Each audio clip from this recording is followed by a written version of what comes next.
All right, welcome everyone to the Delaware Academy Board meeting, and we'll start with the Pledge of Allegiance. I pledge allegiance to the flag of the United States of America and to the republic for which it stands, one nation, under God, indivisible, with liberty and justice for all.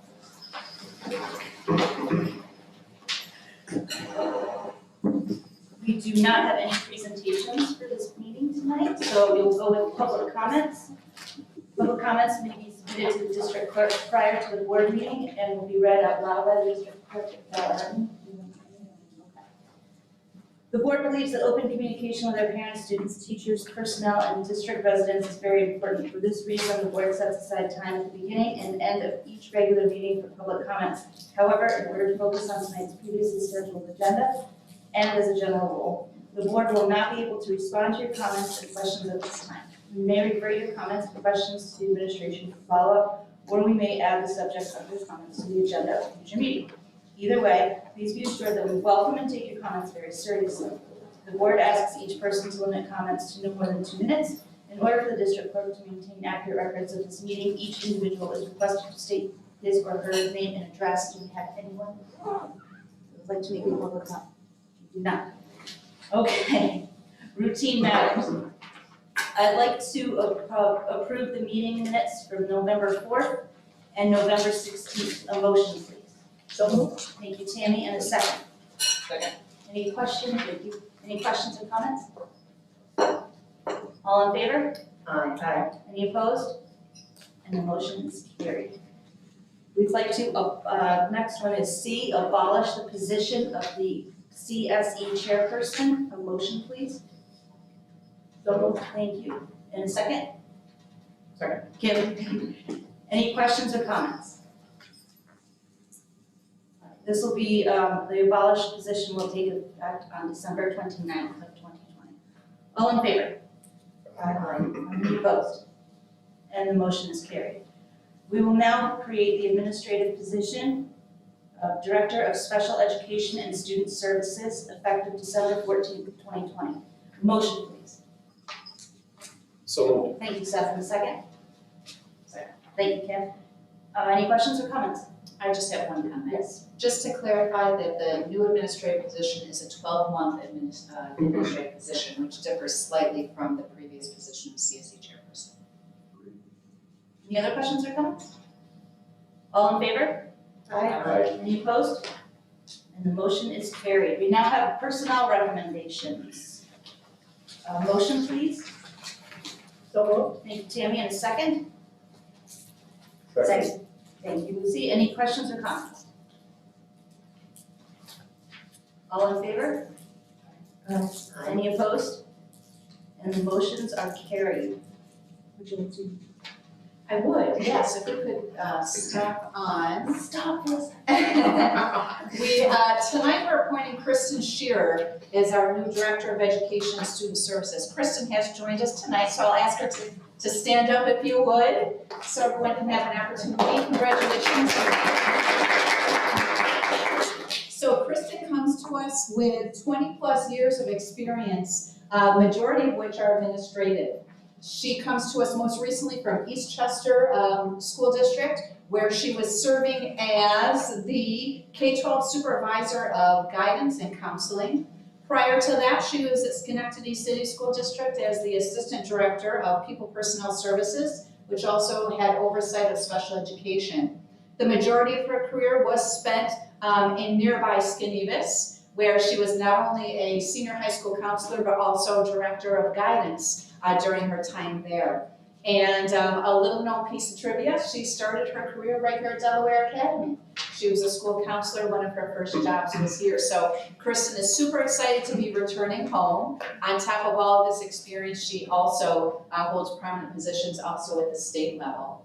She has been a member of the executive board of the New York State School Counselors Association, where she also served as Vice President of Directors and the regional governor for a year, and has also been a liaison with the New York State Education Department. So we are just so pleased to have found her and that she has found us. I'm excited to see the great things that our district is going to do and to help us move forward as part of our leadership team. So Welcome, Kristen. Thank you for taking the time to join us today. No pressure if you want to the floor is yours if you just want to make any quick comments after going through our rigorous process. So do you know how to speak prepared? I know. Just want to thank you so much. I'm really honored to have been chosen for this position. And I gotta tell you, you had me at hello because the team was just amazing. I mean, the recruitment process, the interview process, all of it was really amazing. And I feel like I got to know part of the administrative team in each step of that, and I'm just really excited to be great. Well, welcome. And also I'd like to congratulate Chelsea Guy on your, Oh, sorry. Yeah, no, that's great. No, but you can So certainly. congratulations, as of January 1st, 2021, you will be our tenured special ed students with disabilities generalist professional. Yeah, so. Thank you so much for having me. I absolutely love teaching here at Delaware, and I can't wait for many more years here. So thank you very much. Sorry to be so funny. No, gosh, not at all. We're in this together here, boss. So if I may, Mr. Petrilli could not be here tonight, but he did write a short letter in support of this recommendation for Chelsea. I'd just like to read a few lines. She has come to Delaware Academy 3 years ago. She brings a solid pedagogical methods, 5 years of classroom teaching experience, great energy and enthusiasm. Her contributions to our children and our community have been many. He has great confidence that she'll continue to provide high quality education, not just to our students with disabilities, but to all of our students at Delaware Academy. She presents with excellent management skills, great rapport with her students and their families, always prepared for every class, and she knows her students. She knows the students as individuals and as people, not just as students with special needs or with IEPs. She is a true team player. She has volunteered on many occasions to support our district, taking a lead in our Books on Tape program. Her knowledge of Bookshare continues to save the district money each year. Good job, Bill. And not only has she used those skills to assist teachers, but also to bring her team to a higher level. So truly, she's a lifelong respected member of our community, and we're looking forward to having her many more years with our district. So congratulations on your tenure. Thank you very much. Okay, moving along, I'd like to do financial reports and CSE recommendations together. A motion, please. So moved. Thank you, Sammy and Lucy. Any questions or comments? All in favor? Aye. Any opposed? And the motions are carried. Reports, principals' reports. Mrs. Neal. Hi. Hello. I love your sweater, Mrs. Neal. Okay. Thank you. I'll say the same thing to you, Mrs. Robbins. The exact. I should have let you go first, Robin. I think we should do our reports together. You should get up there together. Come right up. Come on up. You're welcome. No? Okay. After being closed for 3 weeks in November and doing remote only instruction, I've restarted doing my observations. We helped the middle school, high school come on back to in-person learning by reallocating some LTAs from my building. I've moved 11 students from remote to hybrid, moved 2 students from daily to remote, those were kindergarten students, and moved 1 student from hybrid to remote, all parent requests. Parent-teacher conferences, we had a 95% turnout rate.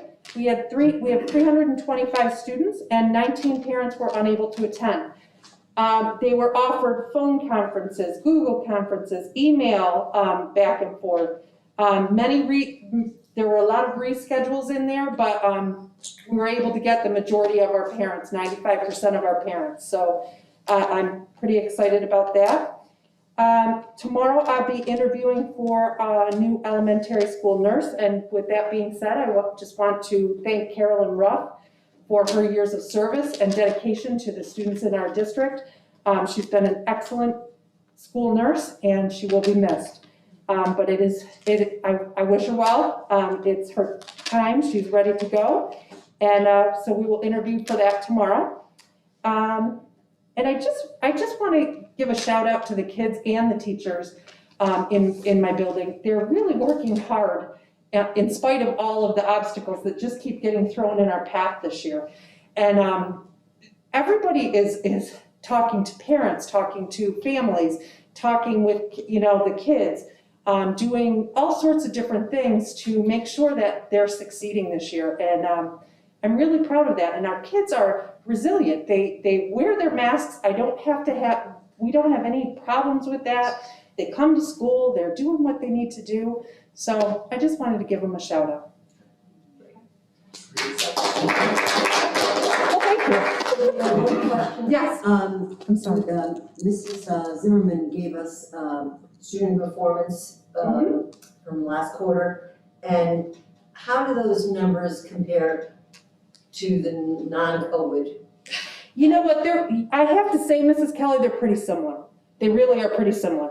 I was just wondering, especially since March, April, May, and June were kind of like different. Yep. I wondered if that affected maybe the 5th and 4th grade. Not Nothing unexpected. nothing unexpected. Nothing that I would not have expected without COVID, honestly. In looking at individual students, it may have been somebody who already was on our radar and needed a little assistance. And I think it's very similar, honestly. I was surprised when I did the numbers and figured it out. If I can jump into, Lucy, as we get to my superintendent's report, I'll be redistributing those and having a deeper conversation around that, Oh, good. including a multi-year kind of analysis of what those patterns look like, so that we can compare a little bit to prior years. And will you address the ones, the individuals who are doing remote only, whether they're logging in a consistent manner? I have not drilled down that deep tonight, but I do have attendance reports. Thank you. Thanks. Okay, you're welcome. Mrs. Robbins? I like your sweater, Mrs. Robbins. Almost as much as we like to. Almost as much. It's close. It's amazing. I'm just gonna take this off right here because I won't be able to see otherwise. I'll find out. Yeah, it's hysterical. We both went to Walmart, obviously, bought the same darn sweater. Oh, well. And it is Holiday Spirit Week here in our building this week. And so today I was, Mrs. Claus, and I can't take my hat off because I have hat hair. So, but yeah, we're going to have a lot of fun this week. And that's so important right now. I first want to start out with thanking all of the many people who helped us to stay open after Thanksgiving when we had to quarantine our 8th grade, our staff and our students. I mean, I did the count and we had up to 33 different people having to cover one day in order to make that happen. It's a little different in the middle school and high school when you have to close because of all those different classes that we have to cover every single period. So, but we had LTAs and aide staff and regular substitutes all come together, and we had help from Mrs. Mabel and Beth Marino and everyone, Maggie in my office. I mean, it was insane how many people came, to help and make sure that we could stay open, because we know face-to-face is the best option for our students. So thank you for everyone that was involved in that. The end of the 5-week period for the second quarter is this Friday already. So that is insane. So 12/18 progress reports will be mailed home before break in this building. And just to keep thought of things like, okay, our Holiday Spirit Week, which is an awesome thing. Today I saw a lot of Santas, elves, Grinches, reindeer running around the building. But so tomorrow is the last day the Maroon cohort is here of the week. And we're offering an ice cream party at lunchtime. We have 4 lunch periods in this building in order to make sure that we're all socially distanced. And so I have to have about 100 volunteers to serve ice cream tomorrow for 4 different periods for the maroon cohort. And then they're gonna do it again on Friday for the white cohort. And the everydayers, they figured out which ones will be at which ice cream party. But those kind of things, I mean, it almost takes like, you know, some kind of special degree to figure those things out these days. We've also been having senior spotlight, which was something that we started about 6 weeks ago, where we recognize 2 seniors every day in this building, kind of give them a little shout out on the PA system in the mornings. They're written on my whiteboard, and they also get chocolate. And tomorrow we're going to do our last 2 seniors. So now we're going to come up with some other ideas to, you know, just keep the seniors. All of the students are important, but it's you know, the senior year is definitely different this year. So we're trying to make sure that they realize how special we think they are. We also had our Sources of Strength training last Friday, and most of you, I think, know what Sources of Strength is. This is our 5th year. It's a grant that is based out of the University of Rochester, and it is a suicide prevention program, and I just, you know, I've loved it from day one. Basically, it goes on your strengths, and the students have really been involved in it in the past couple of years. Again, kind of shows us where we're at to some degree because of COVID. We've got fewer and fewer peer leaders, is what they call the students who, you know, get involved with that. It was a virtual training. They basically told us they just don't want to be on the computer for 3 hours again for another training. They're trying to make it as interactive and as fun as possible, but it's a lot tougher to pull off. We had 8 advisors and 5 peer leaders trained on Friday, and we are going to start a Sources of Strength campaign after the holiday break called We Belong. They're all campaigns that the actual program has developed, and we feel that that one could be the most important because we need to make sure that we're building community and maintaining community with all 4 cohorts all of the time. So I'll explain more of that, you know, in our January board meeting, but we think that's going to be a great campaign for us. I'll be continuing with my non-tenured teacher observations. I'm actually doing a couple more this week. That got off schedule because of my 8th grade shutdown, but I should have them done before break. And I've brought back 6 students after the first quarter. Just wanted to remind people that when we see that students aren't doing well on the remote-only plan, or you know, we only have 7th and 12th grade here every day, you know, face-to-face, but our hybrid, those other classes, we had some students that were remote-only the beginning of the school year, and after the first quarter, we realized they weren't doing so well. I called parents, we talked them into coming back. So we did actually have 6 students come back in a hybrid, actually not just hybrid, one of our 7th graders also came back full-time. So that's my report. Any questions? Thank you. Mrs. Robinson. All right. Department reports, Mr. Ferrara.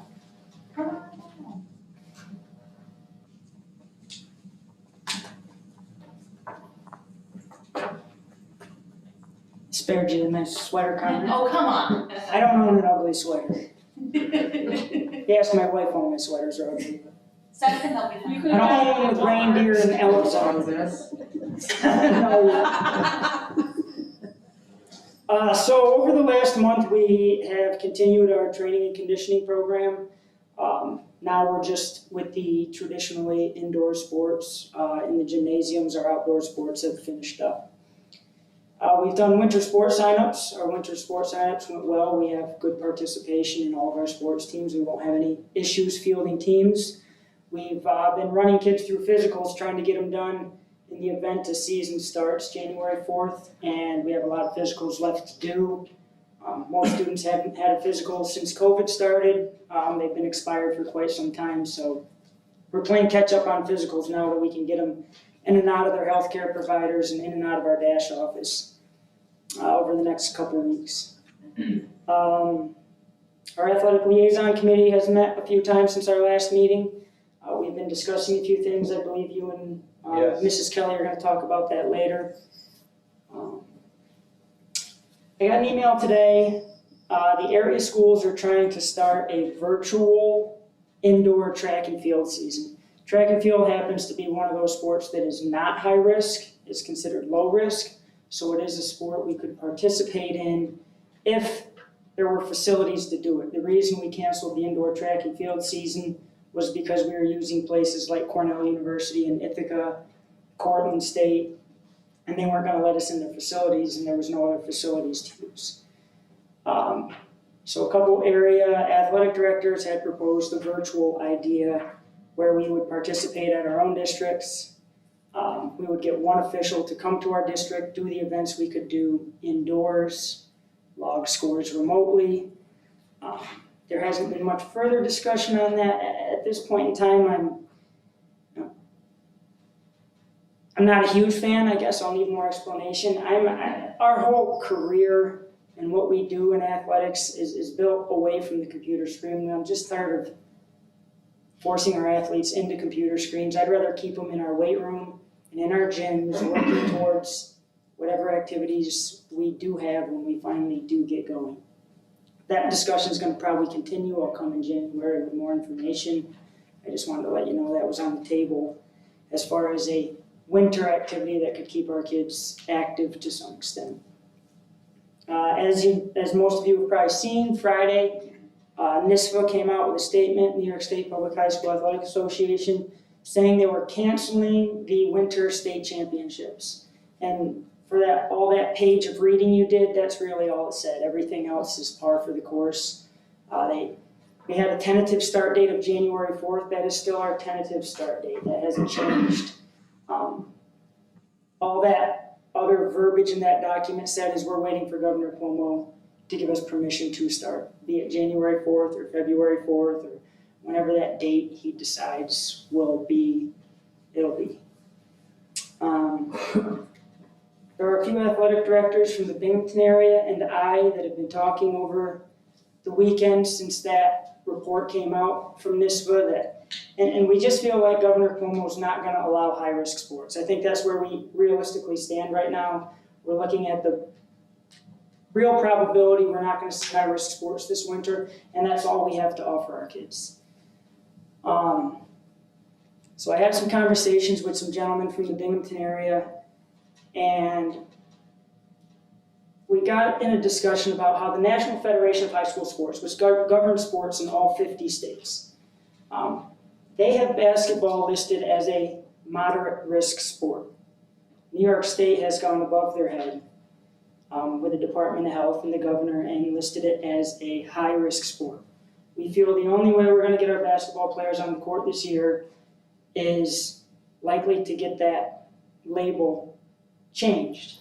So we're gonna try to get athletic directors around the state to join us and get them to accept the National Federation of High School Sports, which most other states are using as their guidance for playing sports, and see if we can't get that high-risk designation changed to a moderate-risk designation.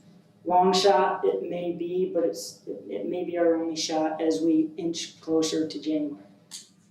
And we haven't had our kids on a playing surface since March 13th. That's my report for today. Any questions for Mr. Farrar? Thank you very Thank you. much. Thank you very much. Don't mind.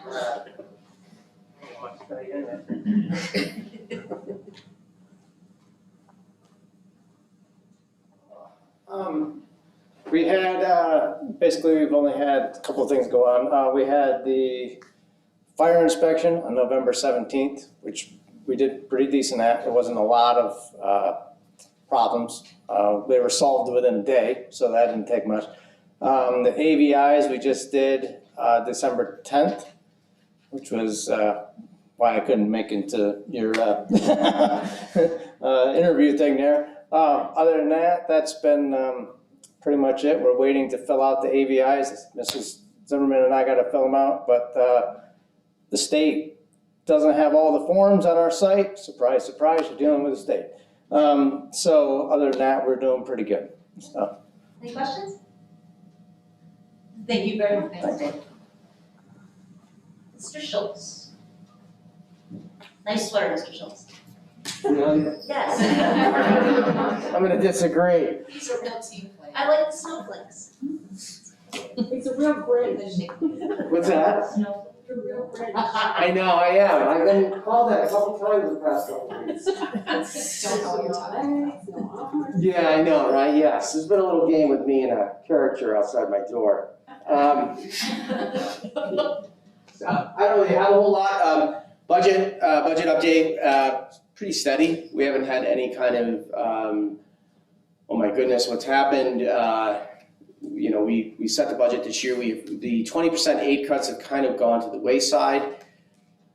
There's still talk about it. There's still some what ifs. You know, depending on what the stimulus package that they were supposed to unveil today could have a little bit of money in there. I don't think the cuts will be as deep. You know, again, we planned for those cuts. We were just a little taken back when they started taking 20% of everything. So, but that has stopped. We got their November 8 payments. They came in full. Everything else has been coming in exactly as planned.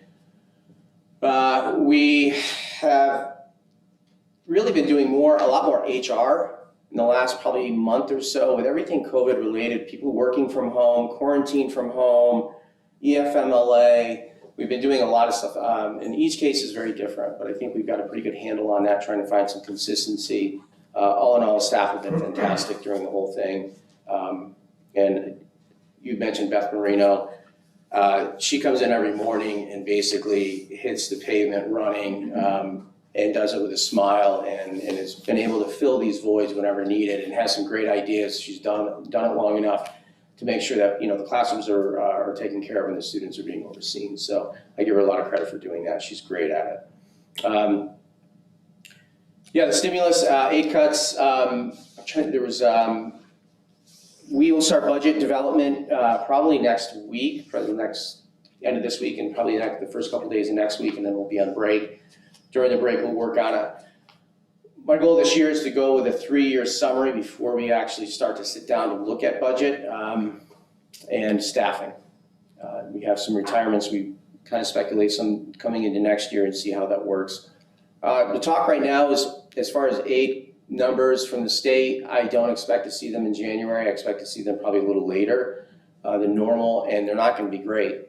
I will say that next year's aid will be bad, and the speculation right now is the year after that will be even worse.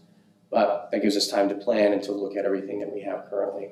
The big thing really this last week was bid opening. And we have Dave on from LaChase and David Gilmore from Highland Associates, and I'm going to have them give a quick briefing on exactly where we came in, which I'm very happy about, but I'll let them kind of go into the details of it. So just real quick, so last Wednesday we took the bids in. You recall back in March, we took bids in and they were far from favorable. We had a lot more participation as I knew we would. The numbers came in anywhere between 12 and 30% lower than what we had achieved back then. So currently, I'm in the process now of going through, meeting with all the contractors, making sure that everybody's whole, we got everything that we want. I've got 4 down, 2 more to go. By the end of the day tomorrow, I should be pretty well rounded out, ready to make my recommendations to Gary and Kelly to bring to the board next week and hopefully get this thing going. Our plan is, once we get contracts out, get them executed, come back, is after the first year, sometime mid to late January, hit the ground running in the elementary school in the kitchen cafeteria area and start making things happen here for the district. So on that note, we will be asking the board at the end of the meeting to set a special board meeting. So following that bid opening, we wanted to give time for Dave to continue to make sure that those bids that came in were accurate and they aligned with all the original bid specifications, because there was some question after the fact. And so, as Dave mentioned, he's working really hard on that. However, that did not put us in a position tonight to be able to award those bids. So we'll be looking to schedule a special board meeting next Monday night at 6 o'clock for that purpose. You know, I just want to add to that. Oh, sorry, go ahead. I just want to add we've had some questions regarding, in probably the last 3 to 6 months, about other things that have come up in the last year possibly that, why didn't we talk about this? Why didn't we include this in the project? This capital project's taken about 5 years to get from ground zero all the way to where we are right now. And so a lot of times decisions are made, plenty of time, I know there was some talk about the parking lot in the elementary and things like that. That came up all after the fact after we have decided and gone to the voters with that. So, the process, after the vote, we voted in 18, I think it was 2 years ago, October of 18. So even the process after approving that, things still happen in that time. But this is actually probably the time where we need to kind of start sitting down and say, okay, what is the next project? And there are still structural items here that need attention, and we can't let that go another 4 or 5 years. So we will start that process. I've got a plan to probably start that conversation right after the new year. Seth, did you have? Yeah, question for either of the Daves. On the mechanical HVAC side, I understand we chose to go with a co-op bid versus the other packages, plumbing, electrical site, and GC, we were straight bid. Do we know why we chose that on the HVAC mechanical side? Yeah, we had a lot of conversations with that, with the committee.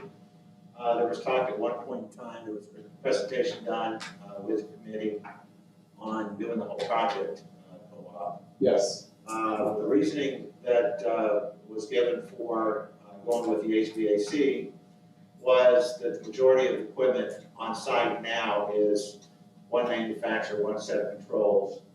It made a lot of sense to go, to keep following down that path and use that manufacturer on the new project. Districts have the option of selecting if it's a group that you want to do. They have the option of selecting that because it's already been bid. That was what was said. Yeah, and so our committee is not here anymore, I guess, right, because they're two board members. But I understand, and I think there's a misnomer that co-op bids always equal the lowest price, right? That's not necessarily the case, but at bid time. But if you look at them at the end of the project, they're much more favorable than bid prices are. Fewer change. Yeah, there's absolutely fewer change orders. I mean, they kind of do almost like a fixed number when they give you their price, because that's all they can charge for it. Understood. It's out of the book.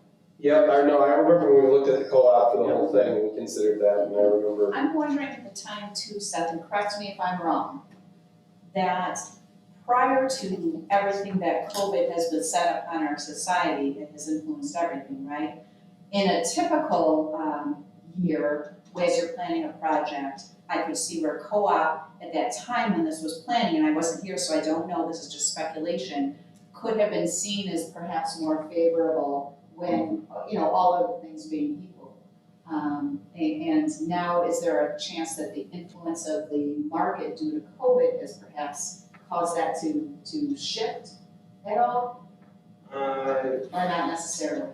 I wouldn't think so, because I think the numbers came out before that. Yeah. Okay, So they're following along. They had bid the project some Right. time ago. Those numbers hold for whatever their work is. If it was done, and I'm pretty sure it was done pre-COVID, then that would have had no effect on those numbers. So in the case of this particular concern that I have is that I think in that, using that logic, when we spec'd out a certain vendor, the vendor knows we basically sole sourced them for our project. And therefore, their numbers are not, they don't have to, in this case, it's Train. They don't have to compete against Carrier or, what's the other one, York, right? There's only 3. Yeah. So they don't have to, the bidding process, I know it was set prior to, but I think it kind of plays out because I know that's a number that's significantly higher than our estimate, right? And so I'm wondering, I know we were very sure, and I know, Bill's, we have a new kind of thing here. I wanna know how sure we are we need to be with training, because if it's in the six figures that we could be paying more, I don't know how good I feel about that. You know, because we're gonna be tight, we have bid alternates that we're considering that we promised the taxpayers we were gonna do. And I would hate to see us, for the convenience of controls, sacrifice something that we should do. So I know there's de-scoping, I know that's what you're in the process of now, I know you guys are good at that. But I don't know that that is really the best use of our district funds. And in a tight world that we're in right now, I'm concerned about that.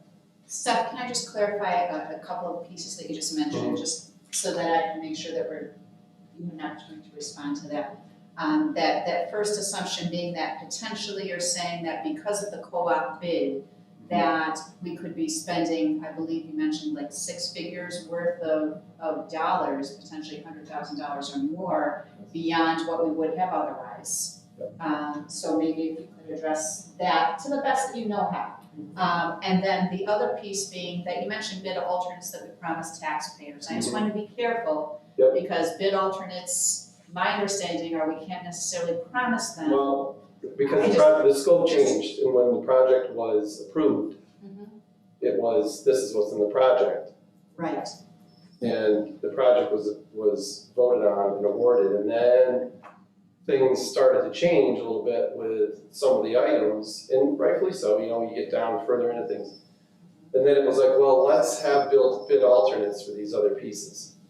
So I just want to be transparent with all that, and I'm not saying this is not anyone's fault, I'm not making any accusations here, but I just want to make sure we're going to maximize our dollars and get to the best path, because I think the players have changed a little bit here, and we may find that we have a different answer.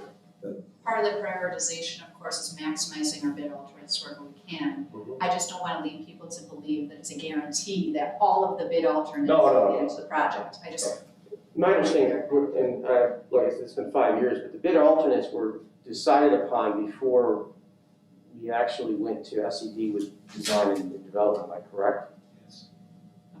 Yeah, but not the voting. Not the voting. Okay, right. So in terms of the cost, one of the nice things about using the co-op though is it gives us a little bit of flexibility to put the hammers on them. All these other guys get together, we can't do anything to these guys, that's their number. One of the processes that we're going through now with training is that this ain't gonna work. What are we gonna do different? And that's part of the conversation we're having, so it gives us some flexibility to get us back in where we wanna be. I think the other thing too is looking at the facility as a whole. One of the things you're buying is, convenience is a poor word, but you're taking away a lot of the mysteries of, well, why doesn't this work over here? Because we couldn't connect to it, and this happens a lot. This is why hospitals, colleges, and things like that, single source controls and equipment.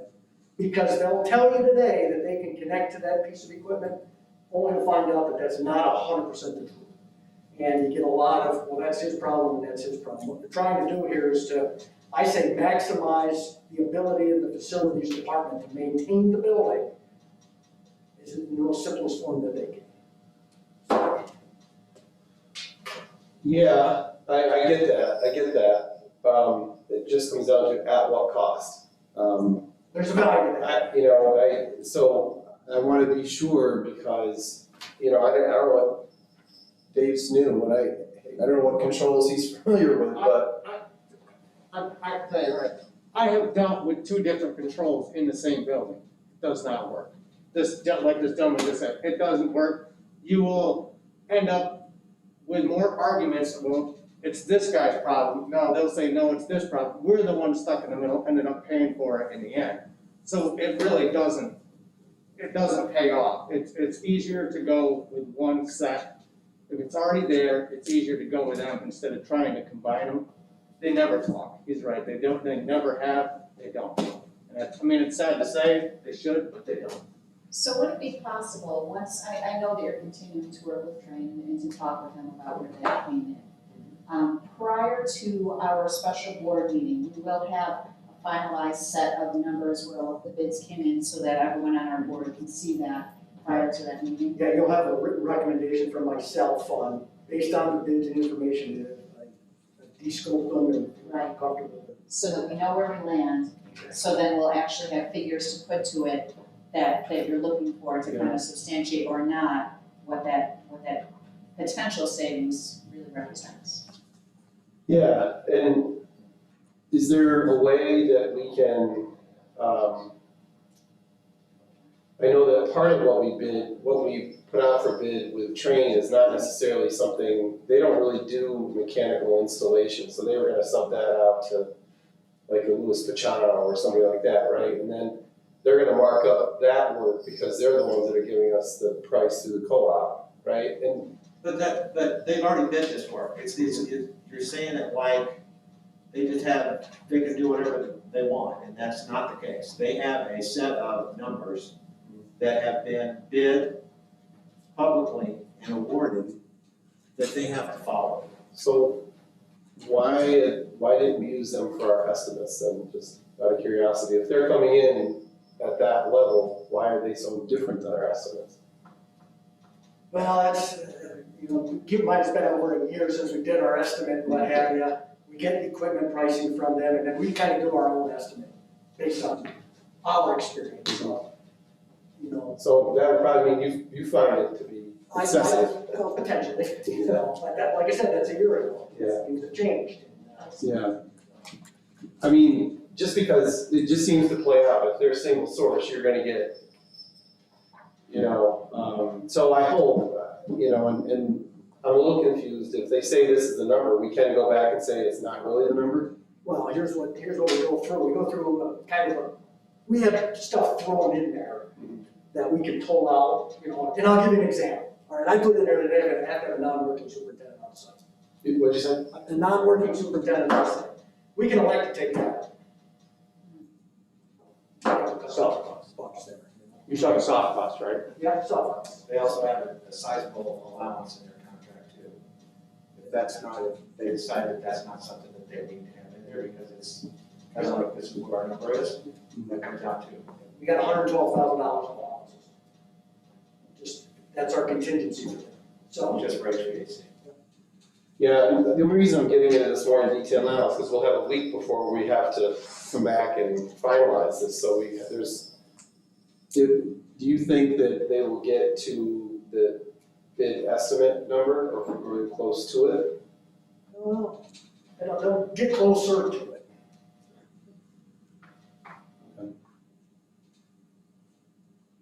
Is there anything else, Dave, from from architectural that you think that we need to revisit with that, if that's the one that's what we'll be above and beyond? Yeah. No, I mean, we put together documents based on what our direction is.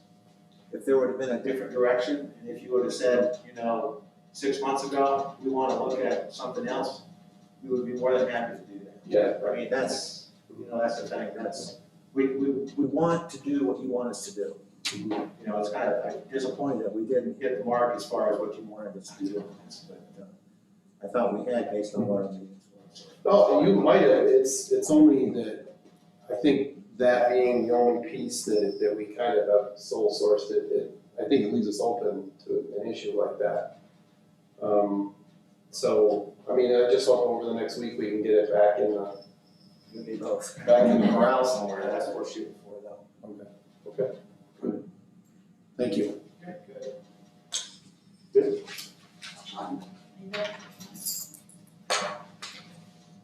Anything else, Karen? All set? Thank you. We can release the dates. Thanks for coming, guys. Oh my gosh, wow. We have three now. That's right. Watch what you say, we're everywhere. I know. Thank you very much. Thanks, guys. Stay home. Thank you. Thank you. See you next year. Okay, food service, Mrs. Miller?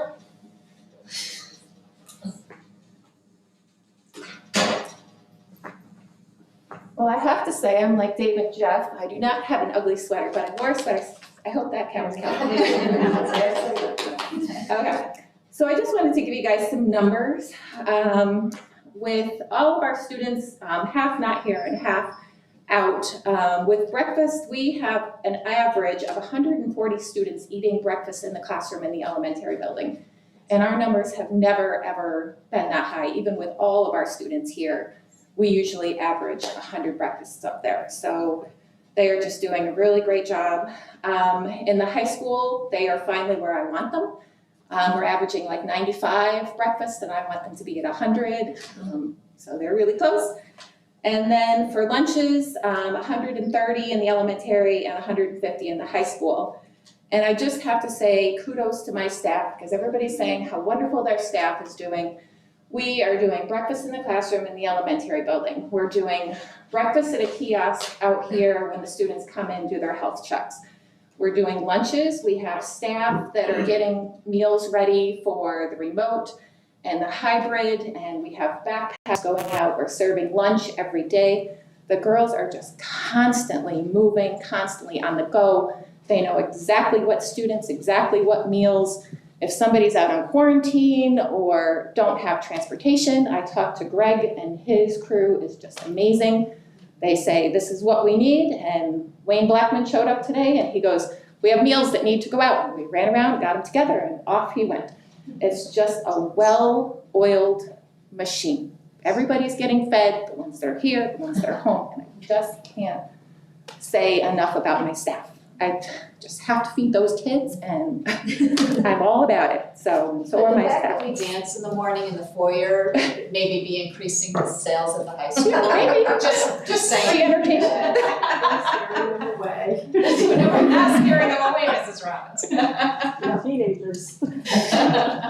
So we're just really busy and got a lot going on, and I wanted to tell Robin, we have the ice cream social, and we have the 6th grade in the middle school, the 8th grade in the high school, the 7th grade in the middle school, our high school kids. So we already have 232 ice cream scooped for tomorrow, because I'm just too tight. Everything has to run. So we're good. So any questions, comments? I just look what you said, so the number of lunches that you're serving is less than the number of breakfasts, is the kids bringing lunch? Our lunches, it's like 1:30, so yes, they would probably be bringing their lunches from home, or, you know, they all eat in the classroom in the elementary building for breakfast and lunch. So it's, you know, and it just averages out. So I'm glad they're eating breakfast. You know, I think the breakfast is the most important meal of the day, because they need to focus, they need to stay on task, so, yeah. But the high school is good. The high school's at 150, and, you know, with the 70 that we're missing, that's where we were pre-COVID, was 225, 250. So to me, we're spot on. We're not missing a beat. We just need our kids. Yes, we do. Yes, you do. Yes. So, Any other questions?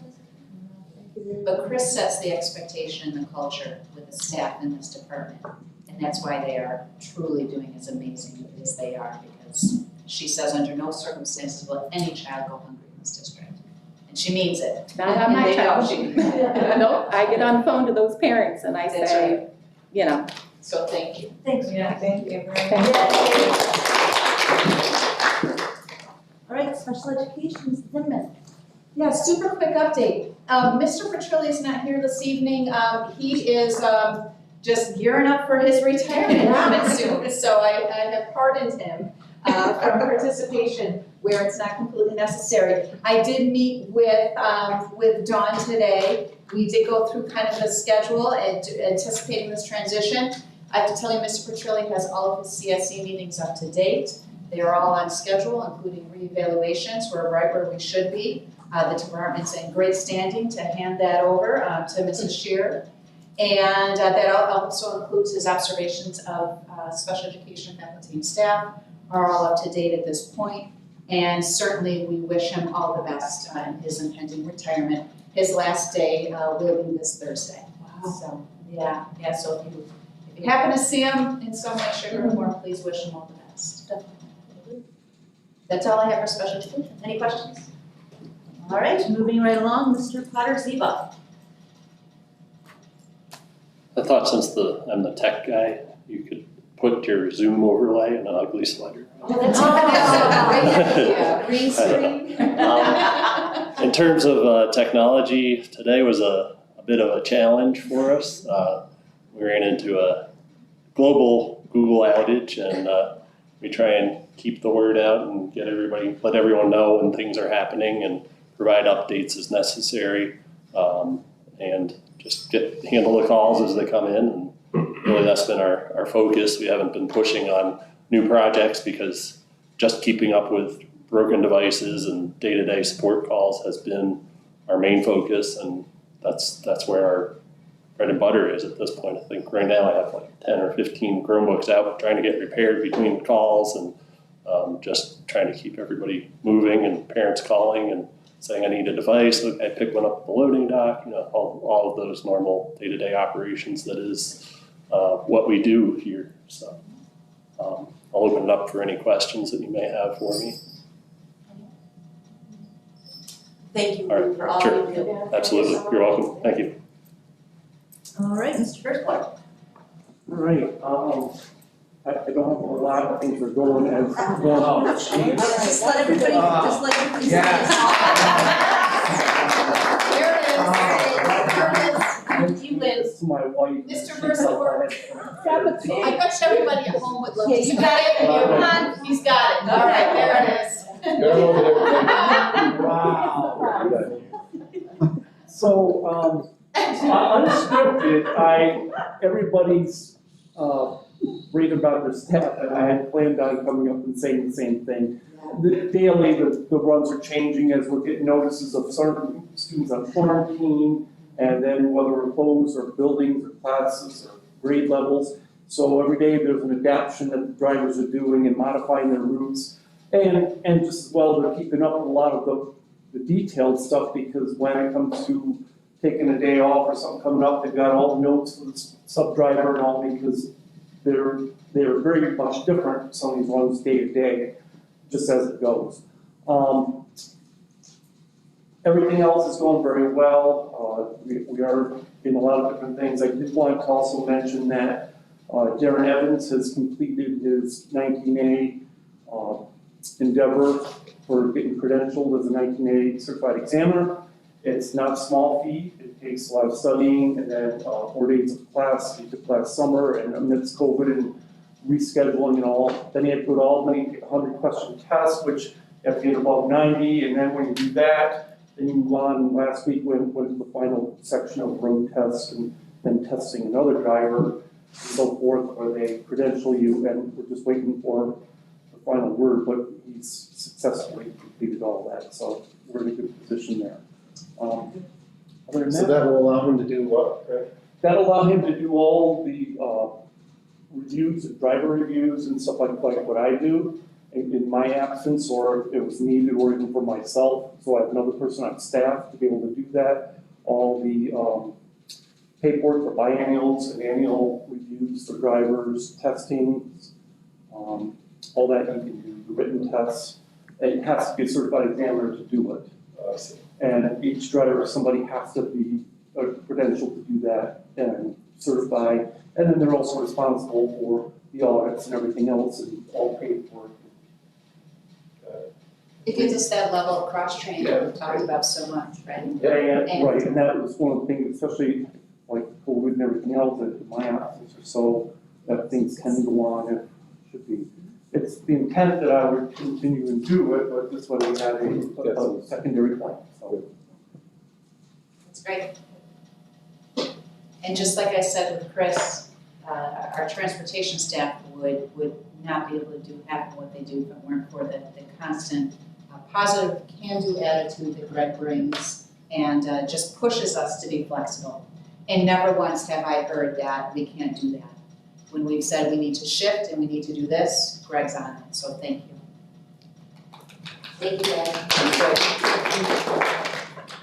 Back to Mrs. Zimmerman, Superintendent's report. Okay, I want to start out by reading an email that I received from a community member. And she said, yes, you can absolutely share this publicly. It starts, you don't know me yet. I'm a retired teacher from the elementary school who now works with 2 of the first grade students in Jenny Lane's class. I wanted to tell you how wonderful she is and how much she is teaching these first graders. Every day I'm impressed with the skill at which she handles morning meetings with the kids and then the excellent video lessons that she does to teach our students CPA, LA, and math. She's a truly gifted teacher. Also, I'm a parent to an 11th grader who attends on Thursdays and Fridays and every other Wednesday. I also have 2 other children who have graduated from DA. I appreciate that my child's teachers and coaches are what they're going through to provide the very best education and experiences possible in our region. I also appreciate the communication between the school and our home to keep us filled in on what's happening in the midst of all this crisis. Thank you sincerely, and then she leaves her name.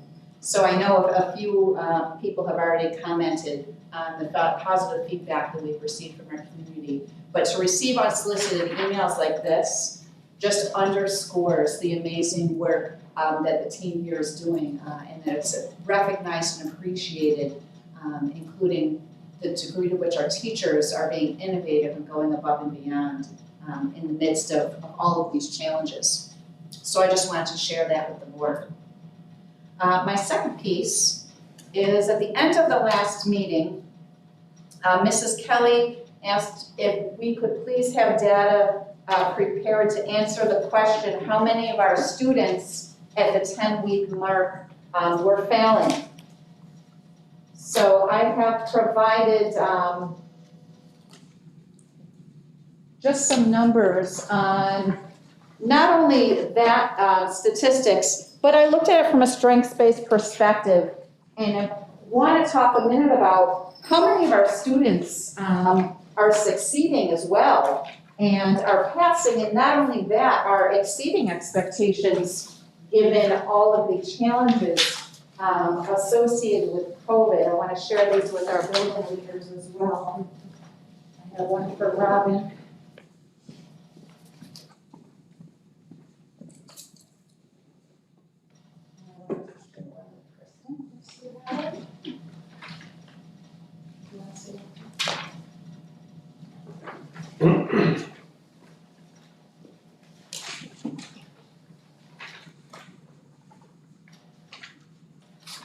So these spreadsheets that our board members are currently looking at were shared with the board at the end of last week, so they would have a few minutes to absorb, and that was evidenced by the question that Mrs. Kelly asked a little bit earlier. So when we look at the elementary school, if we look at it disaggregated by grade level, I shared information looking at, based on percentages of our total enrollment, what percentage of our students at each grade level are currently demonstrating progress towards standards? And then in what instructional model are they participating currently? Now keep in mind that when we talk about the elementary, we don't grade elementary students the same way that we grade our high school students. We take a standards-based perspective at the elementary level, meaning that we work on a 4-point rubric, where students who receive 1s are judged to not yet be meeting New York State standards on that particular standard, that particular grade level. A score of a 2 means that they are working toward those standards. A 3 means they're currently meeting the standard, and a 4 means that they're currently exceeding those standards. So keep in mind that standards are designed to be achieved across the span of a school year. So when you are at the very front end of a school year, it's not uncommon for a student to have 1s and 2s, because we would expect at that point that they are working toward or not yet meeting a particular standard. Not always at the fault of the student or because the student is struggling, but it could be a function of the fact that we just haven't taught that standard yet, or we haven't hit that yet within the scope and sequence of our curriculum. So that framework in general will help to explain why you may see more kindergarten students, who for many of our kindergartners, this is their first formal school experience, are not quite at that level of progressing towards standards that we're seeing at other grade levels and other periods. Kelly, did you just, okay, so I'm trying to, Yeah. you're saying that the standard, so the exam or the tool measures what let's say a 3 would be at completion of all the standards for a whole year. So in other words, it does not measure where they should be after 1 quarter or where they should be after 2 quarters. Not necessarily, that's correct. It does not represent mastery of that standard. So in junior, senior high school, you might say a student on the report card may have a 70 or a 75 after first semester, meaning that they've mastered 75% of the work that's been presented to them. Okay? The mindset is different in elementary. Because in elementary school, when you look at the overall curriculum map for a school year, you'll see that different standards and even different substandards might be taught throughout the course of the school year, or others may be taught at different points in the school year. And so the numbers 1, 2, 3, and 4 represent within what's expected to be taught so far, how are they making progress toward that? And if it's one of those standards that spans the whole year, they may have a 1 at the beginning of the year because there's so much content within that. There's no one tool that measures that, however. It's not a standardized test that says how far have you progressed within the standards. Achievement toward those standards are measured both formatively and summatively throughout the school year. So summatively meaning more mastery-based, how they might be doing on tests or in an overall kind of a cumulative presentation of their achievement. Whereas formative could be more of those daily checks, those tickets out the door, those kind of things that teachers do on an ongoing basis. And based on a teacher's judgment, taking all of those sources of information, then they make a judgment on that report card of the degree to which they are progressing toward achieving those standards. Now, where this allows you to differentiate is it recognizes students who may have come in already knowing some of the content for whatever reason. So that might explain why at the beginning of the school year, they may have already mastered the skills that are tapped in that standard. It might have a 4 where another child would have a 1. But a 1 doesn't mean that they're failing necessarily. What the 1 does mean is it allows us to pause, take a look at what students are not making progress toward that standard the rate we might expect them to, and now we can target our interventions to those students. And in a minute, I'm going to ask each of our high school and our elementary principals to talk about what of those things have we been doing as we've identified those at-risk students. And so you would expect like then, in let's say the 4th quarter, you would not see as many 1s, right? Because Correct. you have very little time to get it to be a 3. And we want a 3, right? Because that's Correct. that standard. That's right. Okay. That's right. Okay. When we look at the middle and high school, the lens again is different. This is we report this more based on mastery of content. So this is what we are really accustomed to. And I've set these at the more universally recognized failure rate of a 65. And I've come to understand that at Delaware Academy, historically, we've used a 70 as our litmus for failure. So that's on me, as my kids would say. I reported these as the cutoff failure rate of being 65. I can do the numbers at 70. They're not a ton different.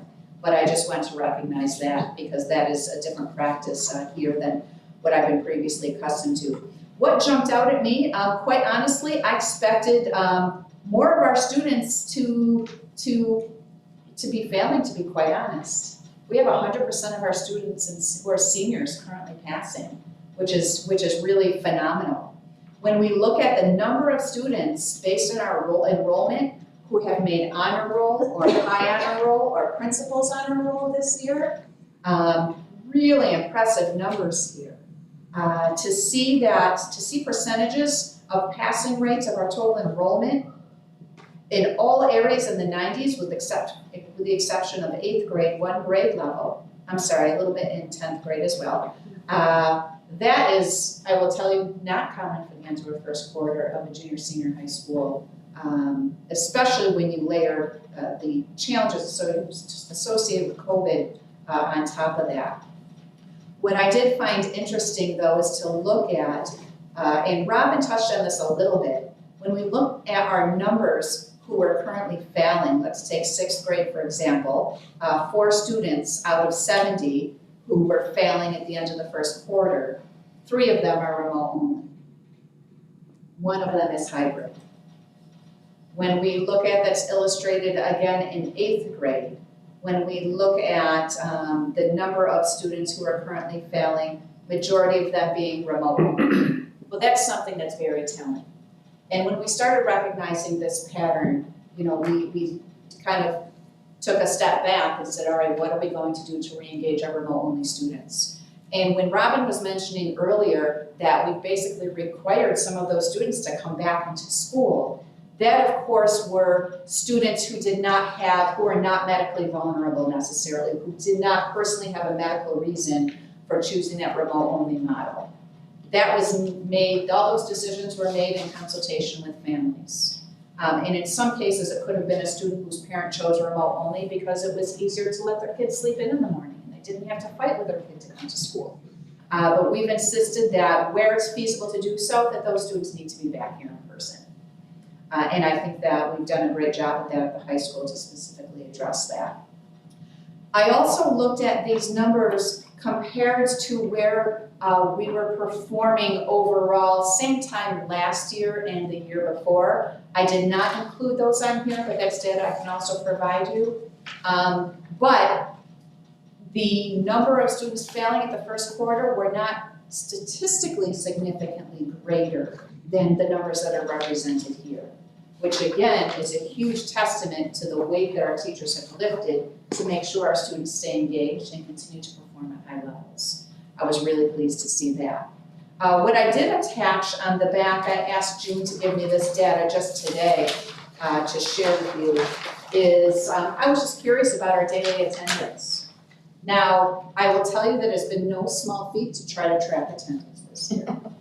So we are tracking attendance remote only, absent, remote only present, hybrid absent, remote only, or hybrid present, and so on. So where we used to just have absent or present, now we have that multiplied by, 4, right? With all these different models. So, however, we have set up Power School to track that accordingly. We have our teachers doing their very best.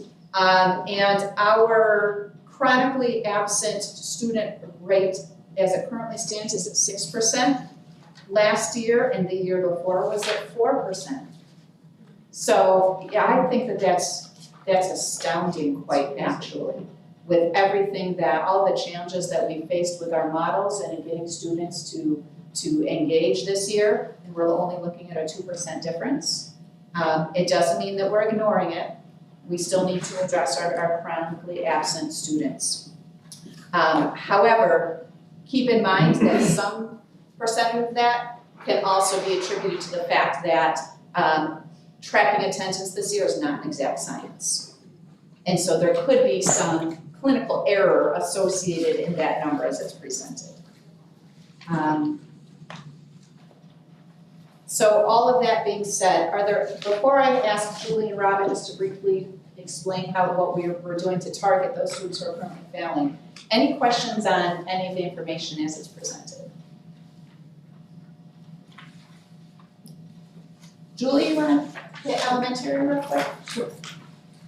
So in the elementary, I have Vicki O'Connell working 3 days a week, and she's working with our kindergarten through 2nd grade students. And also several of our LTAs are working with that group of students. Connie Beal and LTAs are working with the 3-5 students.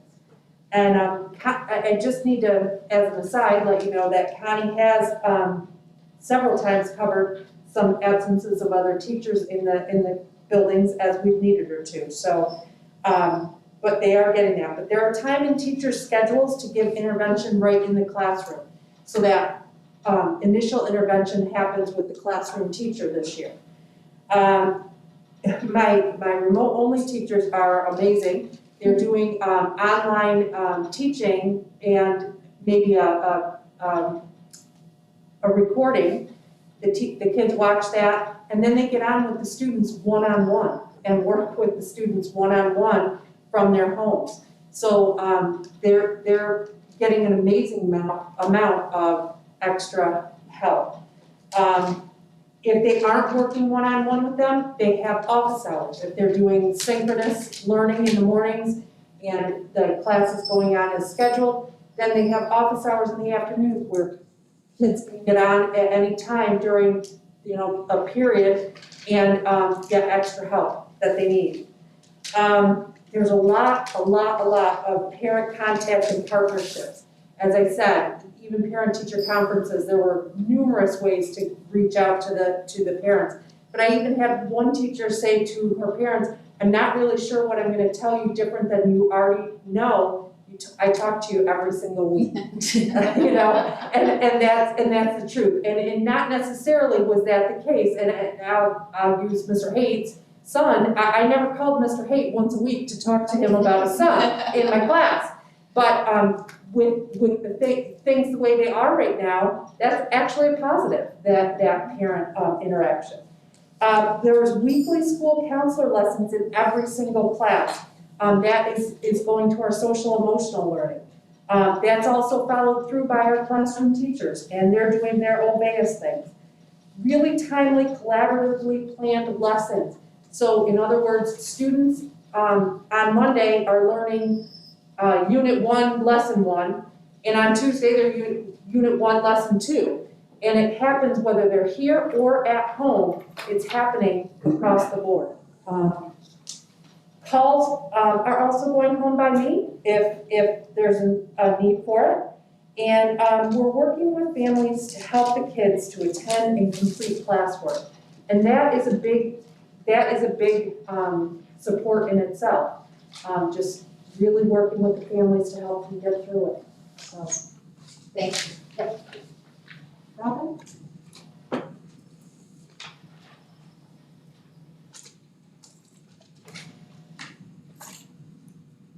Well, 8th grade is one of my areas of need. It was pre-COVID, and so it kind of makes sense that it's still gonna, be a grade where we have to put in more supports.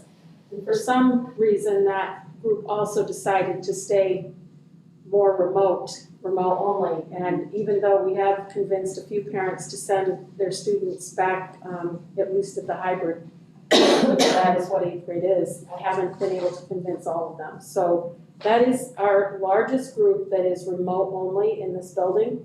And it is the group that kind of correlates with the academic, concerns.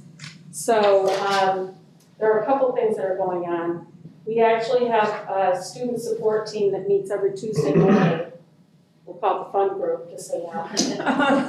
And that's our email name. But that group is made up of our counselors and June Berger, our attendance officer, and our school nurse, and me. And we try to keep each other on track of all the attendance issues and all of the the cohort switching, which has been going on an awful lot, especially with our 8th grade situation that we had after Thanksgiving with our positive, case. And so that keeps the communication with the teachers, hopefully more on track, trying to help our teachers know every single time there's a student that's gonna be out, instead of being face-to-face, now they're gonna be, out in quarantine, or the parent choosing to stay home for a couple of days. So first it's communication. And now we have actually strategically come up with some periods of time where my counselors are working with the 10th grade. We're finding that the 10th grade also is another area of need. The students are mostly, the hybrid. They're not necessarily the remote onlys. But that hybrid piece is really causing a lot of our 10th graders issue. Listening is another thing that has been a real strategy. We're asking the students, what's going on the hybrid day? Why are you doing well on the face-to-face day, but on the hybrid day, you're not doing so well? And they basically are telling us it's just really hard to stay motivated and organized on those hybrid days. And a lot of the 10th graders, 11th graders don't have necessarily parents at home helping them stay motivated and on. So we have the counselors now setting up study groups, and they're on the hybrid days. So, and literally, I mean, we've actually had to, tell the students to set alarms, we make phone calls with the students. I actually have been having Google Meets with several of my 10th graders because they just can't bring themselves to get on those hybrid days. So we're finding that's one of our concerns. Also, they don't tend to have the study skills that I would have liked to have seen. Not necessarily being able to even take notes from a distance at home. So we're looking at all of that and trying to figure out how to strategically help them. Having a lot more Google Meets with their parents. As a matter of fact, I have 2 Google Meets with 10th grade family members tomorrow. And it's those same kind of things, trying to help the parent figure out how to help their student more at home. It's really a lot about organizational skills, but also something about this getting on the computer and doing that when you don't have maybe the adult around to nag you. It's a tough thing with the 15, and 16-year-olds. The other thing is the social emotional. Thankfully, you're probably not seeing that in the elementary as much, but we do have students that are definitely suffering with more depression. We have several students that have been hospitalized in the last couple of weeks at facilities for, psychiatric care. Some increase in our alcohol and drug use. So fortunately, we also have a full-time social worker through Bassett now. She also meets with the counselors once a month. They're on, she's like ad hoc social, or on the student support team once a month instead of the once a week meeting. She works for Bassett, so there's a lot of, HIPAA regulations and things like that, but we're working together as a team, more so than I've ever seen that position since I've been here. I'm really feeling very fortunate that we have Lisa, and she's at max capacity. We have many students who need that extra help right now. So it's not that, we can't just look at the academic. We have to make sure that we're also seeing the social emotional, and we're hearing from the students that this is definitely affecting them, more so than maybe sometimes we remember. And that is my, bigger concern, because obviously it's gonna affect their academics when they're not doing well as a whole person. So it's just that constant communication with all the stakeholders. The teachers have been great. They literally are doing individual Google Meets and one-on-one lessons. We have those meetings and they figure out how to help them. We do so much case by case right now. I'm always about, what are my 2 C's? Communication and consistency. Well, consistency has gone right out the window. It's case by case. That's still a C. Because we have to look at every student and what they need and figure out a new plan for them if it's not working. And so it just takes a lot more time and a lot more, energy, but that's what we're doing. And, anybody who has great ideas, please send them my way. Because we'll take all the ideas we need. And I had a question about assessments, testing. Is there any guidance for our teachers about how that's handled between cohorts? And an example would just be that usually, because we started off, the maroon cohort was in the building, first day of school on a Monday or whatever it was. Yeah. They're ahead, I think, of the white cohort. And I know in some cases, a test that's given to the maroon cohort on a Tuesday may be what white gets on a Friday. And, It's there's another whole piece of the pie that has been very challenging because they're trying to get different tests now, knowing that, but of the same content, takes the teachers a lot more time. Yeah. In general, they're trying to test while they're here, but of course, remote only is, that's they're never a here, third variable, yeah. Yeah, so, and actually, you say that, that's one of the things we're looking at, trying to come up with a strategic, it would be at a faculty meeting, which we don't ever have enough time for all of our, we need more PD with the teachers to a certain extent, and they've been great. They're trying to, stay and do whatever I ask them to do, but I want to give them some ideas that I've gotten, through my principals meetings as to how to test students when they're remote only, or how to test, so that maybe we can save them some time even. Some of the different, I know some of our teachers are looking into different apps and things like that help them with that, but it's still kind of a work in progress. And we didn't think of all those things at No, I first. understand. Yeah, I mean, Teenagers you didn't do know. like to sometimes cheat. That's another thing, and I'm not saying that we have that across the board, but It wouldn't be uncommon for somebody to mention that these 5 things are on the test, so make sure you know. Yeah. Wait, nudge, nudge. They have to ask the questions in different ways now. Yeah. They can't just do the standardized, way that they used to test. And there are ways to do that, but like I said, it takes, I think, more time, to develop it. And the grading gets more complicated. Yeah, grading is definitely an issue too. Our grading policy and our, I keep telling the teachers, you really can't take into account this year attendance as part of your grading policy, because attendance is all over the place in how we're looking at that. Students are allowed to get on asynchronously and take care of something, 3 days, within that 3-day period. Well, then you can't hold them accountable for that. So it's been challenging for sure, but we're working on it all the time, trying to figure out how to make it better. Well, I'm from an elementary background, and I know it's kind of the nature of the beast to test a lot of assessments in high school, like midterms and just like end of the chapter unit tests and things like that, but my personal opinion, this year, I don't see a need for a lot of testing. I mean, I think when the kids are in the classroom, there's other ways you can, even in high school, you can assess if they're understanding and getting it rather than just, oh, it's the end of the chapter, we have to have a test. If it's,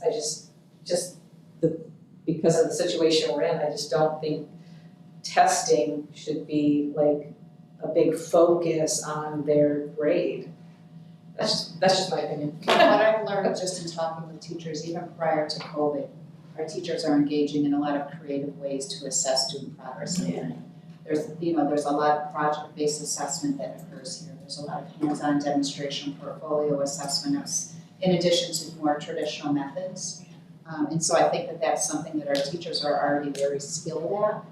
And now it's really shifting, as somebody mentioned previously, based on content area. How are we asking questions on tests? Are we moving away from just memorization and regurgitation and moving toward application and demonstration of skills?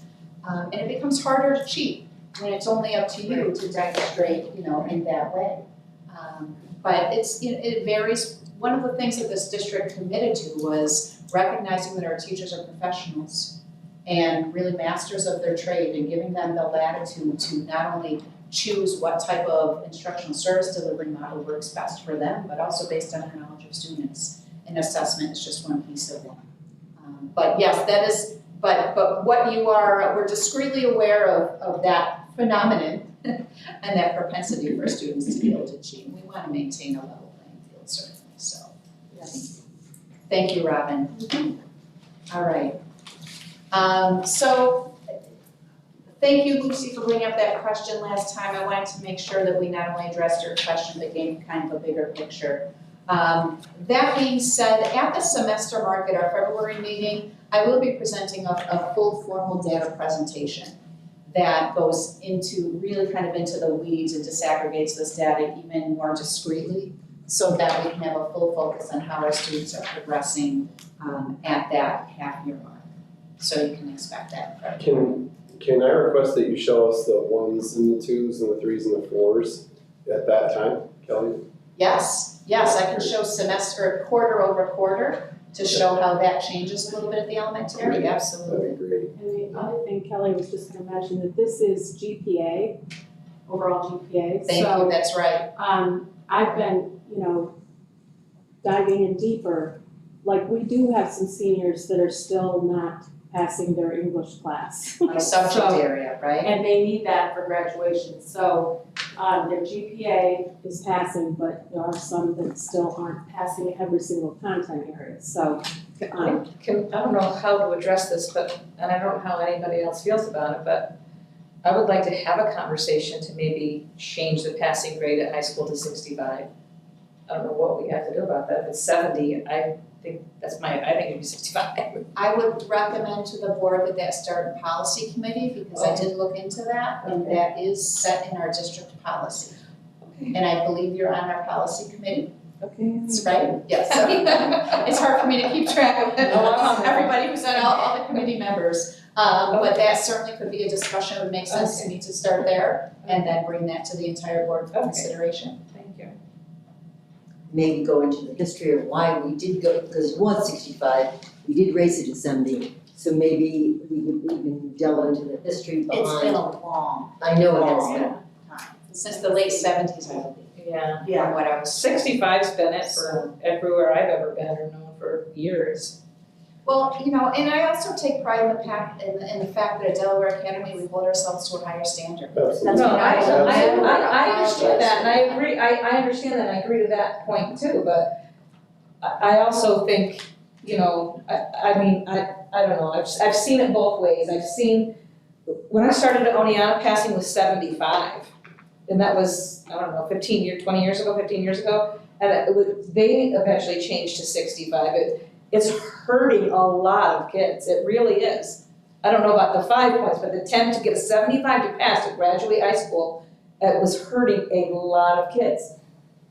So I think that we need to balance the fact that we do not lower our standards, that we continue to hold high standards for all students. That is part of defines who we are. It's reflected in our vision statement, it's reflected in our mission, it's reflected in our district level goals. However, when you do look at what qualifies a student for and how it's calculated, different pathways toward graduation in the state with different graduation credentials, they use a 65. And in certain cases for students who qualify, they use a 55 as passing scores on Regents exams to get different designations. So I think it's certainly worth further conversation. And like Lucy said, understanding the history and balancing that with what are the other metrics that are currently used to determine graduation. And perhaps the message that we send reflects both, given different situations. I'd like to see too the difference where we have how many fell in that 5%. Yeah. Category. Yeah, to know who the 68s are. Right. I think you'll find very few. That's what I'm thinking. She already said it, didn't she? Yeah, well, I can get any number you like though, we can put that out. Anything else? Any questions for Mrs. Zimmerman? That is all I have tonight. Thank you for bearing with me. There's a lot of important information and it was a great question that Lucy brought up, so thank you for that. All right. So next we have board committee reports. So anyone, we have the athletic committee first, and would you guys? Yeah, sure.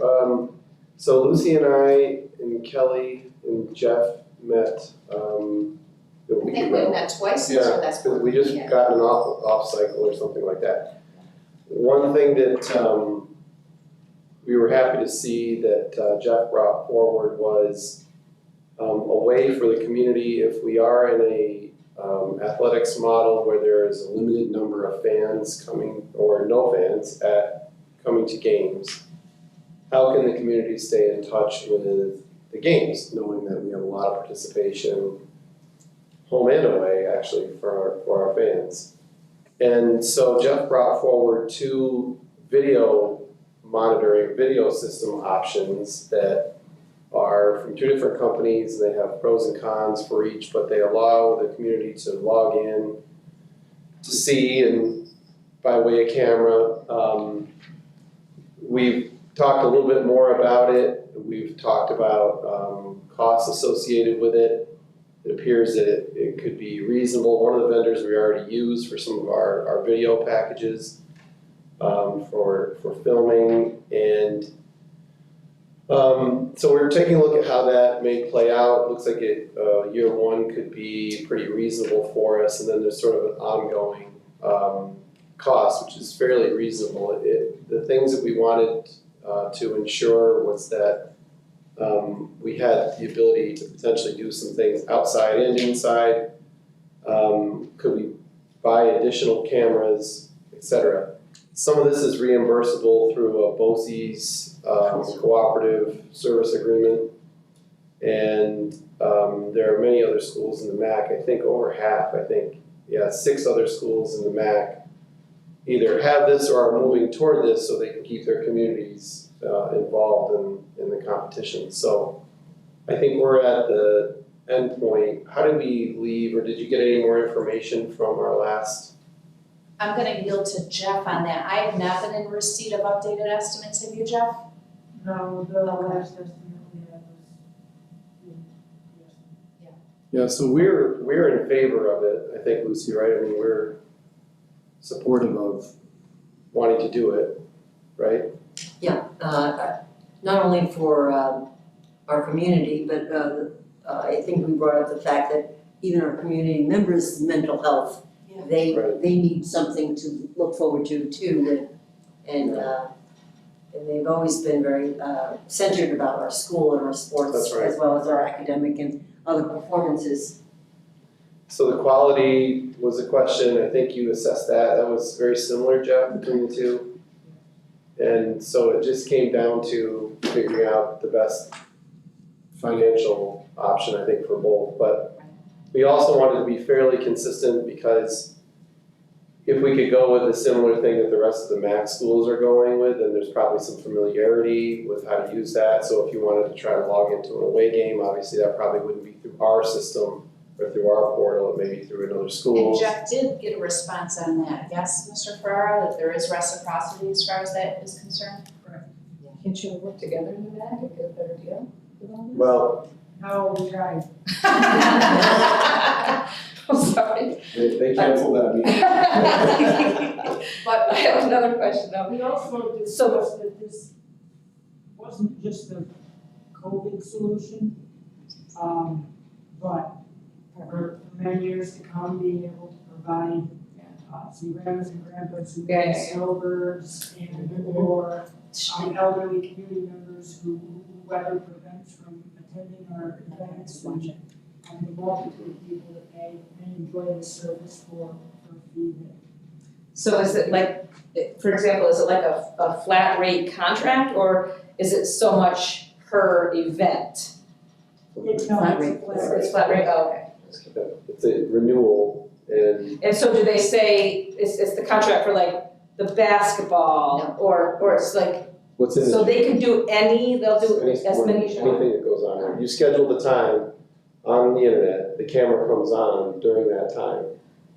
So you don't have an operator, it's all automatic, you don't have anybody, So if they're doing the elementary sing-along. Yep. Yes. for sure. Okay, that's Isn't that great? yes. Yeah. That's great, that's great. The other thing that we chose that I think is important to make everybody aware of this is that one of the options is to have community members required to have a subscription that they buy in order to view it. And we felt strongly that we did not want to do that we wanted to provide this, if we could, at no cost to community members. Similar to coming to our games is no cost. There's only 2 schools left in the league that do charge admissions. So if we could swing that, we felt like it was important to do that. Just trying to think, is there anything else, any other major parts of this that? Mr. Ferrara, I remember, made the comment or read an article about that there was no incidence of COVID with organized sports. You remember that, Mr. Ferrara? Not that there was no. Not, but something about the fact that it wasn't as transmittable as. Yeah, there have been several studies, and I know that Mr. Farrar did highlight one of them, that demonstrated that the contagion rate at interscholastic sports is not what it is even within the general. That's, yeah. Right. Which was nice to hear. Yes, yes, so something's working. Yes.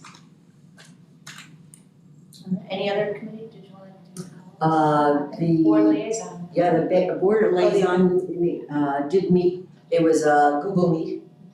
And they mentioned they do like the connection with the board. They'd like to keep that up. They think it's important that we know what's happening in the trenches. It was mentioned that kudos basically to the administrative team, they're doing a terrific job. They also said the custodial staff is A+.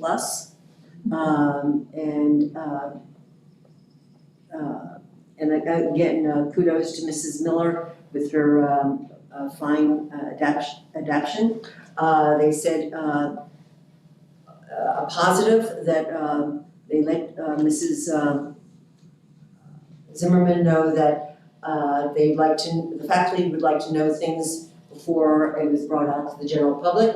And as soon as they mentioned it, at least an hour before if possible, and it's happening, you know, and it's nice to see that communication, yeah. And at the elementary, the new normal is masks, just like Mrs. Mabel mentioned. There was a question, and I guess we all have it, is how accurate are those testing thermometers? I know every time I've come in, I'm below normal. You're probably 95 or 96, right? Yeah. So we mentally add a few degrees and we know that. Okay, and that was a question. There was also mentioned that they saw stress in the older students, especially the teachers did. And our next liaison meeting, probably Google again, will be January 20th. Was there a survey that came out of that meeting? I thought that Well, Mr. Albright had talked about it last year and he had it already done, and I was very proud of him. And he said that he was gonna be putting it out for the teachers so that we could find out concerns as well as things that they would like the board to highlight to know that they're doing and they're pleased with. I would love to hear the results of that too. Yeah. Anything we can do to address the concerns. Capital project? Yes, but do we have anything for the capital project? No, I think that Mr. Schultz nailed it Seemed like unless you guys- Sean, we've only got one yeah. since last time and it was Okay, just, I think it was that when we took the tour of the scope of the capital project with when we did bid opening, was probably the last time, Walkthrough. right? We did Well, walkthroughs. was a big one, a pretty big, right, the walkthrough, but. Right, prior to opening, did I say opening? Then anything for the finance committee, do you guys think of anything? I think everything pretty much gets covered. Okay, so Carrie kind of steals our finance It does, committee. that's all good, yeah. Thank you, Carrie. And policy. Policy, we met twice, again, same thing, kind of an odd schedule with the holidays, so we've met twice. Everything's pretty basic.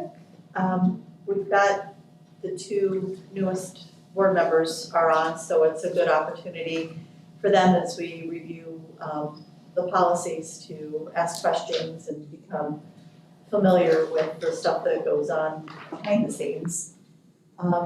Some of the things that we've done in the last couple of meetings, we're looking at removing specific names from within the policy and replacing them with just titles. Oh.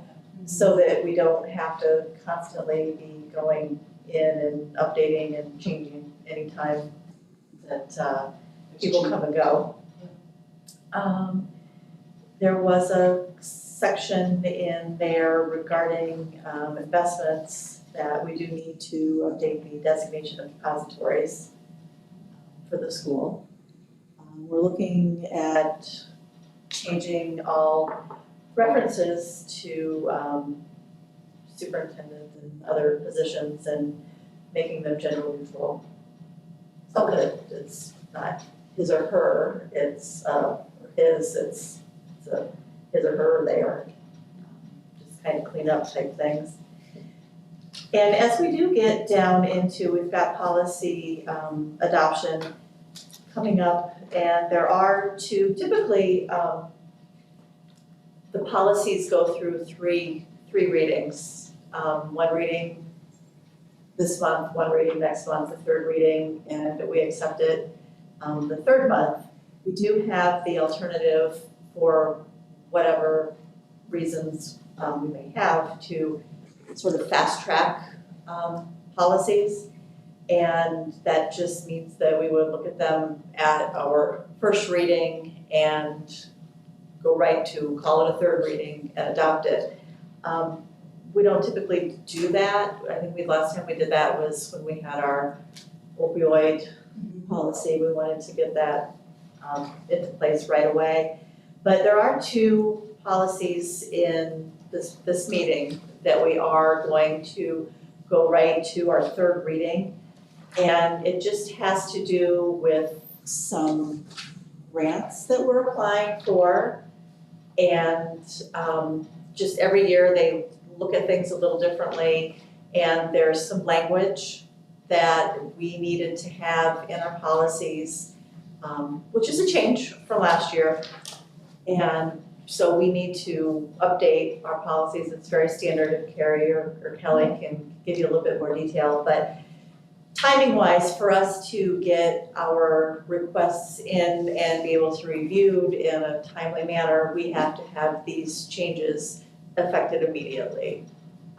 They're pretty standard. If you guys want me to speak to it a little bit more. This was related to the IDEA federal grants. And those are submitted each year. And when those are submitted, we have to include copies of the district procurement policy and our conflict of interest policy. So those were both submitted, and in a routine desk review, which again is not uncommon, they flagged that because the language in the current policy did not include the specific IDEA language or the IDEA grant specifically. So they have just requested that in order to meet compliance based on that desk audit, that we include that specific language in those policies. So it does not change our practices here, it does not change our access to that grant. Again, these are not private grants, this is a federal grant that has to be completed every single year. So that's why, in order to get that back to New York State and get our seal of approval, we're asking the board to both conduct a first reading and to adopt that policies tonight. Did I get that? Anything else to add? I know you were working on that. Yeah, no, it's just more, the desk review holds up funding also. One of them was procurement. We have a procurement policy here, we've had a pretty good one. We never really specifically said in the procurement policy for federal grants also. So when we look at procurement, we think of general fund, we talk about, but we never, they want specific language in it for federal grants also. So we just added that. The other language was they wanted agent added after every time it said employee or trustee. So it just minor language changes and some additions, but nothing that would change that our current policies, is just an addition on it. Thank you. Anything else, Mary? Questions? All right, so on the policy review and adoption, I'd like to do A and B together. We're gonna do a first reading of policies 9, 21, 25, 28, 30, and 32. And then B, we're going to actually adopt number 9 and number 32. So a motion, please. So Thank you, and second? Second. Either. Any questions or comments about number 9 or number 32? All in favor? Aye. Any opposed? And the motion is carried. We do not have any old business, so on to new business. We need to revise the substitute teacher rates. New York State's minimum wage is changing as of January 1st. So we have to update our rates. Motion, please. So moved. Thank you, Lucy, and second. Second. Thank you, Tammy. Any questions or comments? Is it effective 1/1/21 or is? No, it's the 31st. It is the 31st. Yeah, sorry. So they get paid higher on the 31st? Yes, they do. So okay. I should have known. I should have known that. All in favor? Aye. Any opposed? And the motion is carried. Approving the athletic merger for wrestling. A motion, please. So moved. And a second? Second. Any questions or comments? This is just our usual athletic merger with Walton Central School District for the JV varsity and modified wrestling for the hopeful 2021. That's right. Any other questions or comments? All in favor? Aye. Any opposed? And the motion is carried. Thank you very much, Jeff, for doing that. Now we have two seekers. So we'll do both of them at the same time. Storage trailers, 1, 2, and 3. A motion, please. So moved. Thank you, Tammy, and second. Thank you, Sean. Any questions or comments? Carrie, do you want to, yeah, you know. You knew I was gonna do it to you. This one's interesting. So, State of New York and Department of Health and CDC tell us that we, of course, we have to create social distancing within classrooms. So what do you do with all the furniture? So we get trailers to house the furniture to accommodate that request. And then find out from state at facilities planning that we need to go through about 40 different hoops to label the trailers as temporary structures on the grounds with no aid. So, yeah, that's where we're at with that. That's where we're at with the trailers. It's probably the most bizarre thing. Now, I was told later if I had wheels on it, I wouldn't have to go through this. Live and learn. Next pandemic. Yeah, make sure that's in the notes. So, yeah. Make sure wheels on the bus must stay. Skateboards, we consider Right, exactly. So Yes. if you see one of the buses on blocks, you will know where wheels are. Yeah, so it's pretty interesting. So we've had to go through, we've had to get a secret, we've had to do dimensions, we've had to figure out, we've had to file letters of intent with state ed facilities planning, we've had to file paperwork, I've had to have the architects involved. The process is not that different from what you go through in terms of trying to achieve a negative declaration for a capital project. Yes, it's a practice. Yes, so here we are. Oh, boy. But we're good now, so. And they were sweet about it. The threat was if we didn't do it, I would lose my certification. And So would license. Kelly.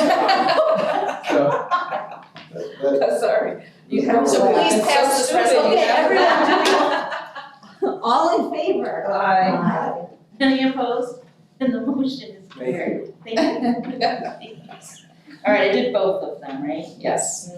All right, E, request to remove books from library inventory. A motion, please. Thank you, Kim. And a second? Second. Thank you, Lucy. Any questions or comments about that?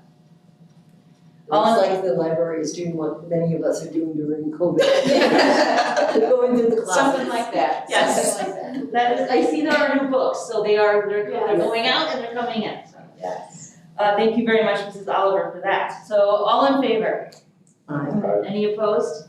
And the motion is carried. We are going to have a special board meeting on December 21st at 6 p.m. To award the bids. A motion, please. So moved. Thank you, Tammy, and a second. Second. Thank you, both of you. Any questions or comments about that? All in favor? Aye. Any opposed? And we'll see everybody again on December 21st at 6 p.m. Motion is carried. No executive. Correct? With no executive session. No executive session, that's just to come in, discuss the acceptance of the bids, awarding the bids, and then. Sounds good. All right, public comments, any other public comments? All right, board comments. Lucy. You could just, with the comments that have been made by everybody, I think we are a well-oiled machine. We have good engineers at the helm, and we have good passengers and conductors, and I think we're on the right track. Yeah, wow. Love the analogy. Polar Express and Do you have a train on your side? Mr. Letty. Polar Express. I just want to wish everyone a happy, healthy holiday season, and that's it. Yeah. Mr. Heat. Yeah, same from me. Thanks for everybody's effort. Thanks for all the information. Very helpful. Appreciate all the effort. Have a great, restful holiday season. Home alone somewhere. Recharge, yeah. Mrs. Shepherd? I would like to personally congratulate Chelsea on her tenure. She's an amazing addition to our district. I'm so glad she's here forever. And Also Kristen, who's now joining us, is also another amazing addition to our district, so we're very fortunate that they're both here. So thank you and welcome. Well, just kind of funny, one of the things that we've charged Kelly with is attracting and retaining very high-quality teachers and staff, and it looks like, 4 months into this, she's doing that. Got Dave here with us, Yeah. Kristen. Yeah. So, welcome and congratulations, and, you know, as everybody's noted, I find it hard to believe that other districts can't do what we're doing. I just don't think they're trying as hard as we do. I really, the effort that everyone from top to bottom puts in without complaining or whining, and it's what's best for the kids, and everybody recognizes that, and we are just doing what we need to do, and it's just a fabulous thing to see, and I'm very proud to be part of it. Thank you, Mrs. Newman. You summed that up quite nicely. I just want to say to everyone, thank you for trying to be so positive all the time. I know how hard that is when you're all going through this together. And just seeing everyone's smiling face in here today, all trust in ourselves. Thank you for participating. Mrs. Newman and Mrs. Zimmerman, this was I great. do one more thing, but I Yes. have to say, the other day I was here for an early morning meeting, and when I left the school, I bumped into Mrs. Robbins outside alone on the Yes. front patio with pom-poms. Yes, You know, it has taken a toll on everybody, but when I realized it was part of what was supposed to be happening. I realized she was in it, the whole outfit. When I knew it was the plan, I was okay. Initially, was very concerned. That's our Robin. That's pre-COVID. No, I just want to say to everyone, thank you so much for really keeping the positive energy and doing this for our kids. And it's amazing what you all have done. And Seth is right. Please take some time for yourselves for the next, the couple of weeks that the kids aren't here. Everybody needs a break, but please be safe, be healthy, and we'll see you all next year. And on behalf of the district, I just want to take this opportunity to again thank our Board of Education. You don't get paid for any of this, and yet you're here, and when I needed to call a last-minute finance committee meeting, there was no question. And so, regardless of the day, you come and you serve. So please accept these poinsettias on behalf of myself and our district as another token of our gratitude for your work that you do for us every day. Please, however you choose to celebrate the holidays, do so with family and friends. No more than 10 people in your house. Small Keep the school open. So thank you. All right, our next board meeting, again, is the special board meeting on the 21st, but our regular board meeting will be Monday, January 25th of 2021, 5 p.m. It is anticipated we'll do an executive session, so we'll do the live session again at 6. And that is the end of our meeting, ladies and gentlemen. Motion. And I'm gonna have you be the second. Yes, sir. All right. Tammy and Kim.